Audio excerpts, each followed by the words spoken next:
Algo dentro de você sente que este momento não é por acaso. Talvez tenha sido um impulso silencioso, uma coincidência curiosa ou apenas aquela sensação de que algo maior está se desenrolando por trás da superfície da sua vida. Há sinais sutis, encontros inesperados e sentimentos que não se explicam, todos apontando para uma presença que se aproxima. Não, você não está vendo isso por acidente. Existe um movimento acontecendo no invisível, e ele está conduzindo você ao reencontro com uma força que transforma, cura e desperta: o amor. Mas não o amor idealizado, romântico e superficial. Falamos do amor como potência arquetípica, como símbolo de integração e totalidade. O amor que revela quem você realmente é. Se isso ressoa com você, escreva nos comentários: eu estou pronto para viver o amor verdadeiro. Sua jornada começa agora. Na psicologia analítica de Carl Gustav Jung, o amor é mais do que uma emoção ou um vínculo entre pessoas. Ele é um símbolo profundo de totalidade psíquica. Jung enxergava os relacionamentos afetivos como espelhos vivos do inconsciente, lugares onde projetamos aspectos de nós mesmos que ainda não integramos.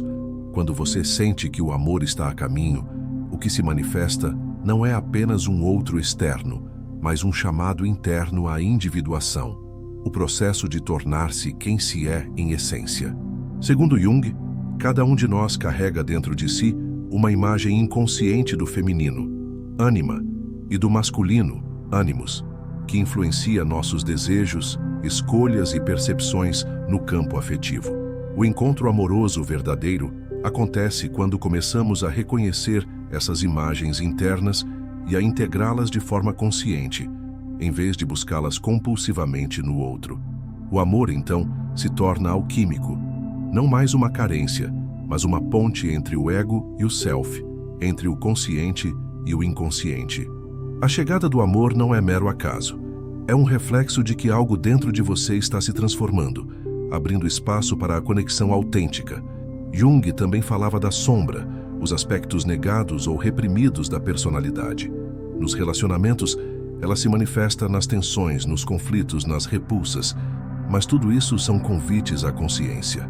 Amar de verdade é encarar a sombra e decidir incluí-la no todo. Quando você sente que algo novo está por vir, especialmente no campo afetivo, é o inconsciente comunicando que a psique está pronta para avançar. O amor é o mensageiro da alma pedindo integração, e quando essa integração começa, o externo responde. Há momentos em que o amor chega não apenas como um sentimento arrebatador, mas como um chamado silencioso e profundo para algo maior, o encontro com a própria alma. Na perspectiva da psicologia analítica de Carl Jung, o amor verdadeiro não é uma simples emoção humana, mas um arquétipo, uma imagem primordial que carrega em si um impulso transformador. Quando sentimos que o amor está a caminho, não estamos apenas diante da possibilidade de um relacionamento, mas frente a um convite do inconsciente para iniciar ou aprofundar o processo da individuação. A individuação, conceito central na obra de Jung, é o caminho da realização interior, da integração de todos os aspectos psíquicos, conscientes e inconscientes, rumo à totalidade do ser. Nesse processo, o amor surge como um elemento catalisador. Ele irrompe na vida de forma inesperada, às vezes disruptiva, e nos tira do controle superficial do ego. O outro, como imagem simbólica, revela aquilo que ainda não reconhecemos em nós mesmos. Por isso não é raro que a chegada do amor verdadeiro venha acompanhada de confusão, inquietação e um senso de destino inevitável. Esse movimento psíquico é profundamente arquetípico. Jung observou que os mitos, sonhos e contos de fadas frequentemente narram histórias de encontros amorosos que iniciam jornadas de transformação. A figura do amante, da amada ou da alma gêmea representa, no fundo, uma parte perdida do próprio self, o centro organizador da psique, a totalidade que transcende o ego. Quando alguém sente que está pronto para amar de verdade, na maioria das vezes, é porque algo dentro dele já começou a se reorganizar. O inconsciente pressente o momento certo e cria as condições simbólicas, emocionais e até externas para que esse amor possa surgir. Mas o amor, nesse contexto, não é uma recompensa por ter alcançado a perfeição, e sim um desafio ao amadurecimento.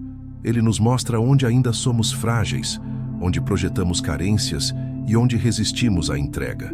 A presença do outro, real ou simbólica, desestabiliza o conforto do conhecido e exige confronto com o que estava escondido. Medos, traumas, desejos, memórias. Isso porque, para amar de forma profunda, é preciso morrer para velhas versões de si mesmo. E é exatamente essa morte simbólica que o arquétipo do amor nos exige. Ele não é estático nem superficial, ele é transformação viva. Nesse sentido, o amor que se aproxima não é mais mas um marco psíquico. Ele anuncia que há um ponto de virada na jornada da alma. A pessoa pode não entender racionalmente o porquê daquela sensação intensa de que algo está por vir, mas seu inconsciente já reconhece o padrão arquetípico e prepara o terreno para a mudança. Pode ser um reencontro com alguém do passado, uma nova conexão inesperada, ou até mesmo o surgimento de sentimentos que não se encaixam nas explicações lógicas. Tudo isso aponta para um chamado do self, como se dissesse, agora é hora de integrar. É por isso que Jung afirmava que os encontros mais importantes são planejados pela alma, antes que os corpos se vejam. O amor, então, se torna mais do que um acontecimento. Ele se torna um processo. Um campo de experiência onde a psique se desenvolve, onde o ego aprende a se render ao mistério e onde a transformação se desenrola a partir da intimidade, da vulnerabilidade e da presença real. Sentir que o amor está chegando é, portanto, um presságio da alma. É como se o inconsciente dissesse que algo essencial precisa emergir, e o amor é o veículo mais poderoso para isso. Ele nos aproxima da nossa essência, nos confronta com a verdade interior e nos conduz, passo a passo, rumo à totalidade.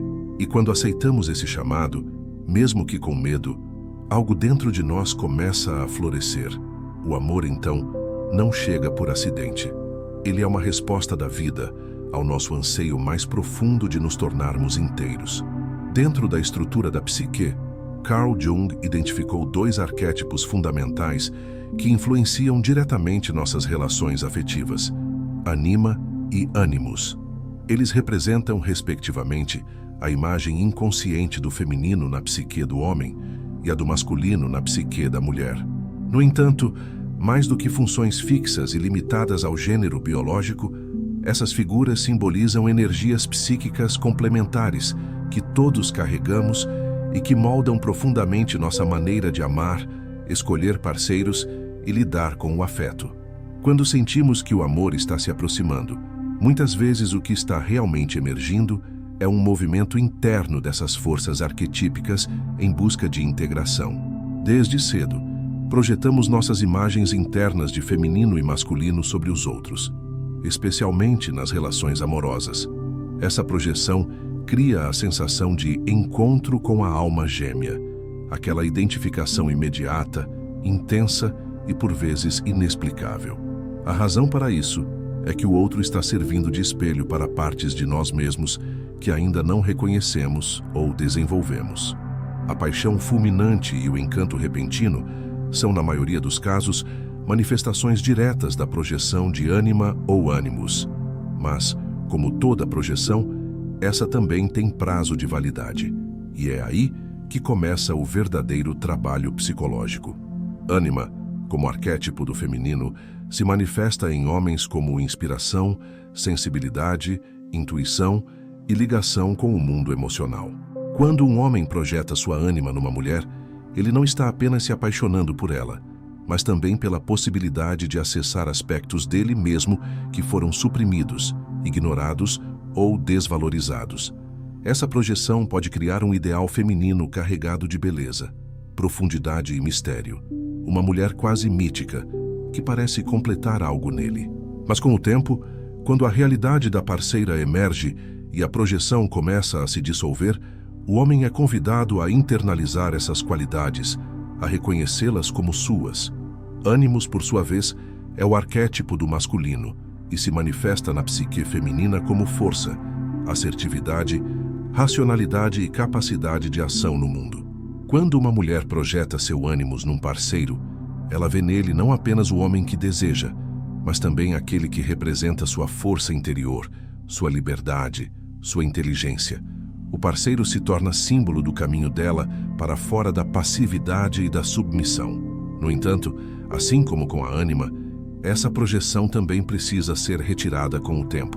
Só então a mulher poderá reconhecer que todas essas qualidades também existem dentro dela, não como algo a ser buscado fora, mas como parte da própria psique. O amor verdadeiro, então, não acontece quando encontramos alguém que preenche nossas lacunas, mas quando usamos o relacionamento como um campo fértil para o autoconhecimento. Anima e ânimos não devem permanecer apenas como imagens projetadas no outro. Eles precisam ser resgatados, reelaborados e integrados à consciência. Quando isso acontece, o amor se torna mais profundo, mais consciente e mais real.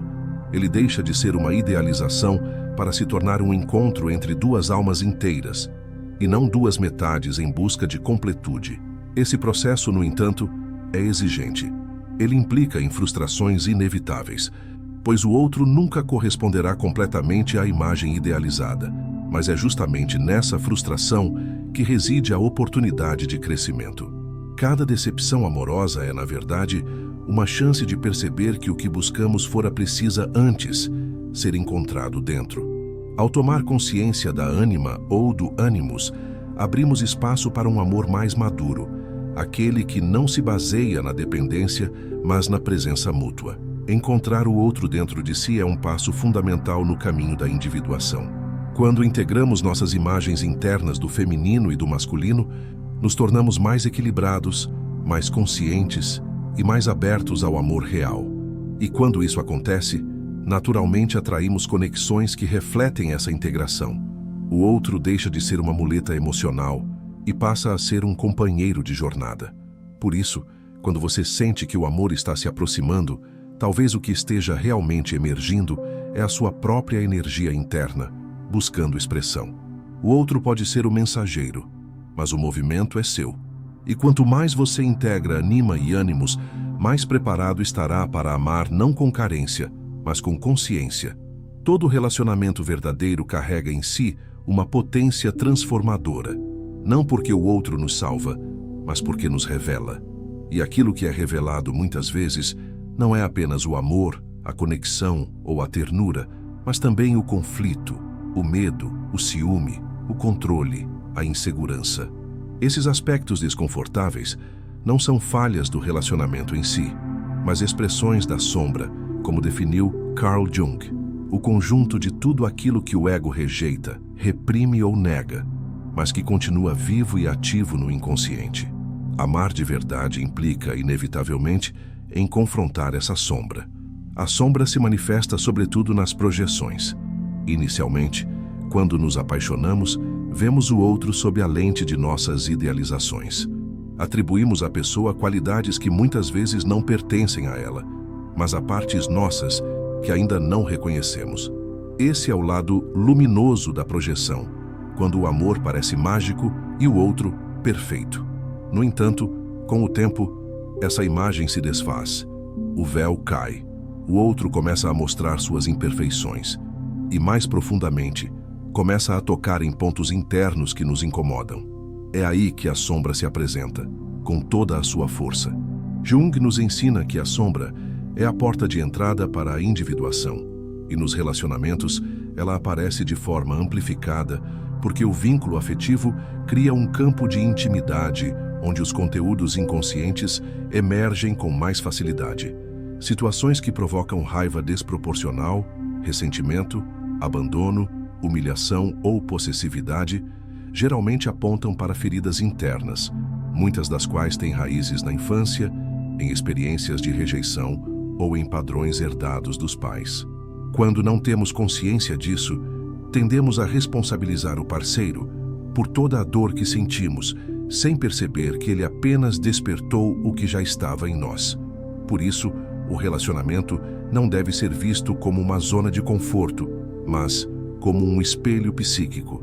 Tudo o que o outro provoca em nós, para o bem ou para o mal, revela algo sobre nossa estrutura interna. O amor, nesse sentido, não é um fim, mas um processo. E esse processo exige coragem para olhar para o próprio abismo. Amar além das projeções significa reconhecer que nem tudo o que vemos no outro é sobre o outro. Muitas vezes é sobre nós mesmos. O grande desafio é sustentar o vínculo mesmo diante da frustração. Quando a sombra se manifesta, o impulso imediato é romper, fugir, procurar outro alguém que volte a representar o ideal. Mas isso apenas reinicia o ciclo. A verdadeira transformação acontece quando decidimos permanecer e investigar. O que essa dor está me mostrando sobre mim? Que parte de mim está sendo revelada neste conflito? Que padrões estou repetindo inconscientemente? Esse tipo de questionamento abre um espaço interno para o crescimento. A sombra, quando reconhecida, deixa de ser um obstáculo e se torna um recurso. Ela contém uma energia vital imensa que estava presa nas partes renegadas da psique. Integrar a sombra não é eliminar a escuridão, mas trazer luz sobre ela. É aceitar que somos contraditórios, ambíguos, falhos e ainda assim dignos de amor. Essa aceitação é o solo fértil onde o amor real pode florescer. Não um amor que exige perfeição, mas um amor que acolhe a imperfeição como parte da inteireza. Nos relacionamentos, a sombra também se manifesta nas expectativas irreais, no medo de intimidade, no desejo de controle ou no papel de vítima. Cada um desses mecanismos é uma forma de defesa do ego contra a vulnerabilidade. Mas o amor profundo exige justamente a entrega vulnerável. E só quando nos despimos das máscaras é que o encontro autêntico pode acontecer. Nesse lugar, já não se ama mais para suprir carências, mas para compartilhar presença. É nesse ponto que o relacionamento se transforma em um espaço sagrado. Não porque está isento de conflitos, mas porque cada conflito é visto como um portal para mais autoconhecimento e mais verdade. Amar além das projeções é, portanto, um ato de consciência. É decidir ver o outro como ele é, sem filtros, e aceitar que ele também carrega sua sombra, assim como nós. E quando dois seres humanos se permitem esse nível de autenticidade, o amor deixa de ser fantasia para se tornar libertação. Amar verdadeiramente não é escapar da sombra, mas dançar com ela. Há experiências na vida que parecem orquestradas por uma inteligência invisível, coincidências que desafiam a lógica, encontros que mudam tudo, momentos em que o tempo parece suspenso. Carl Jung deu um nome a esses acontecimentos carregados de significado: sincronicidade. Quando duas ou mais ocorrências externas coincidem de forma significativa com estados psíquicos internos, sem uma ligação causal evidente, estamos diante de uma sincronicidade. E no campo do amor, essas manifestações não apenas são comuns, são sinais profundos de que a psique está em movimento, clamando por integração. Muitas vezes, o amor chega na forma de sincronia, um encontro inesperado com alguém que ressoa profundamente, uma mensagem que aparece no momento exato, um sonho premonitório, seguido de um acontecimento real. Esses eventos são como espelhos do inconsciente coletivo e pessoal, revelando que há algo maior operando nos bastidores da realidade. Quando o amor se aproxima dessa maneira, ele não está vindo apenas para preencher um vazio emocional, mas para ativar um processo psíquico mais profundo, o de união entre opostos, de reconexão com partes perdidas de si mesmo. Jung acreditava que a sincronicidade era uma linguagem da alma. Ela se manifesta quando o ego está pronto para ouvir algo que não pode ser dito diretamente. No amor, isso significa que o universo responde ao movimento interno de prontidão, quando a psique sinaliza que está preparada para o próximo passo em direção à individuação. Assim, a chegada de uma pessoa, de um sentimento ou de uma experiência afetiva não é aleatória, mas responde a uma necessidade interior de crescimento. O outro aparece como catalisador de transformação. Esses encontros sincronísticos não precisam ser longos nem estáveis para cumprir seu propósito. Às vezes, um amor breve, intenso e inexplicável é suficiente para provocar uma quebra de paradigmas, uma abertura para dimensões internas jamais acessadas. O que importa não é a duração, mas a profundidade e o impacto que geram. Isso porque o verdadeiro objetivo do amor, sob a ótica junguiana, não é apenas o vínculo com o outro, mas a reconexão com o self, o centro unificador da psique. O outro, nesse caso, é o espelho que reflete o que estava oculto, adormecido ou reprimido. É comum que, após experiências amorosas marcadas por sincronicidade, a pessoa sinta que foi acordada para si mesma. Ela começa a enxergar padrões repetidos, a perceber símbolos em sua vida cotidiana, a desenvolver uma escuta mais refinada para os sinais do inconsciente. O amor deixa de ser apenas um evento emocional para se tornar uma jornada simbólica. Tudo começa a fazer sentido. A dor, a saudade, a intensidade. Tudo aponta para um movimento maior que está guiando a alma de volta para casa. Mas reconhecer a sincronicidade exige atenção e sensibilidade. Muitas pessoas presas ao racionalismo ou à pressa cotidiana ignoram os sinais, descartam as coincidências, desvalorizam os encontros. Para que o amor sincronístico se revele como um processo de integração, é preciso cultivar uma escuta simbólica, uma disposição para ler a vida como se ela estivesse constantemente nos falando algo essencial. A linguagem da alma é sutil, mas poderosa, e quando compreendida, transforma completamente a maneira como nos relacionamos com o mundo e com os outros. Há também um aspecto espiritual na sincronicidade que envolve o amor. Jung reconhecia que essas experiências muitas vezes tocavam o luminoso, aquilo que é ao mesmo tempo misterioso e profundamente significativo. Quando sentimos que não estamos vendo algo por acaso, é porque, em algum nível, já sabíamos que estávamos sendo conduzidos a esse momento. É como se o Self, em sua sabedoria silenciosa, tivesse arquitetado cada passo, cada demora, cada escolha, para que o amor pudesse chegar na hora exata, do jeito certo, com o propósito certo. O amor que vem com sincronicidade é um convite. Ele diz: preste atenção, algo dentro de você está pedindo transformação. E se aceitamos esse convite, passamos a viver com mais presença, mais propósito e mais conexão com o mistério da existência. A sincronicidade, nesse sentido, é a maneira do universo dizer que não estamos sozinhos, que nossos anseios mais profundos são ouvidos e respondidos quando estamos prontos para receber. Por isso, se você sente que não está vendo isso por acaso, acredite, o amor está sim a caminho. E talvez, mais do que vir de fora, ele esteja nascendo de dentro, como parte de uma conspiração divina para que você finalmente se torne quem nasceu para ser. O amor, como nos mostra a psicologia profunda de Jung, não é apenas uma experiência emocional passageira, mas um movimento interior em direção à totalidade. Quando sentimos que ele está a caminho, é porque algo em nossa psique está amadurecendo, despertando e se preparando para integrar dimensões que antes estavam separadas. Através dos arquétipos de anima e animus, da confrontação com a sombra e dos sinais misteriosos da sincronicidade, o amor se revela como um processo sagrado de transformação. Ele nos convida a sair da superfície, a abandonar as projeções e a mergulhar no autoconhecimento. Não para encontrar o outro ideal, mas para reencontrar a nós mesmos. Se você chegou até aqui, saiba, não foi por acaso. A vida fala com você de formas que o racional não compreende, mas que a alma reconhece. O amor está vindo não apenas para completar, mas para despertar, e você já está pronto para recebê-lo. Inscreva-se no canal e ative as notificações para continuar essa jornada de autodescoberta. E agora, assista ao vídeo que aparece na tela. Ele é o próximo passo nessa travessia. Porque quando você decide se transformar, o amor também encontra o caminho até você.